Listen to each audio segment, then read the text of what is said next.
at previous auto shows, the Chicago show and the LA show, in other videos, so be sure to check those out. Here we've finally had a chance to get behind the wheel, and I gotta say, the subcompact class still often imparts a sort of tinny driving experience, and the Fiesta drives like a more expensive, more substantial car. I'll show you why. The Fiesta comes in sedan or hatchback configurations with an automatic or manual transmission.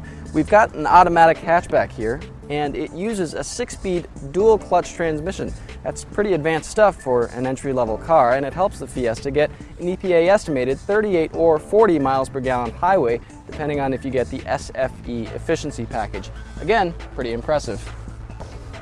Now, some may find the automatic lurches around a little bit at low speeds, and that's typical for a dual clutch gearbox. Other times it lags a little bit in passing, kicking down a gear or two when you need to get around slower moving traffic.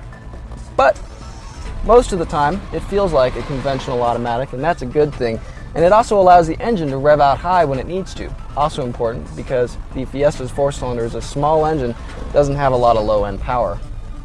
That said, once you get up to higher speeds, the Fiesta tracks really well, and that means you don't have to be making constant minor steering corrections to stay on course like you do in a lot of other small cars.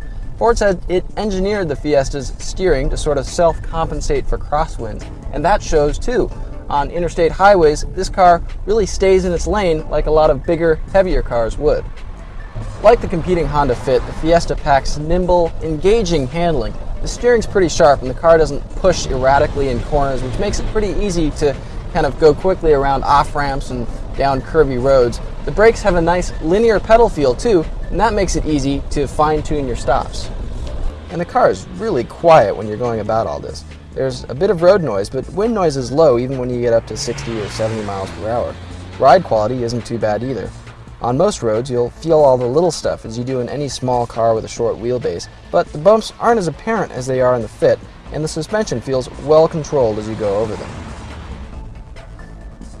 So what don't we like about the Fiesta? Well, it's small, even for this class. The back seat is small, the cargo area is small, the large rear head restraints really limit your visibility right out to 6 o'clock.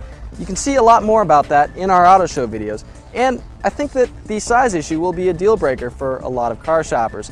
But for all of its strengths, I also think that if you can fit inside, this little Fiesta has a lot of big things going for it.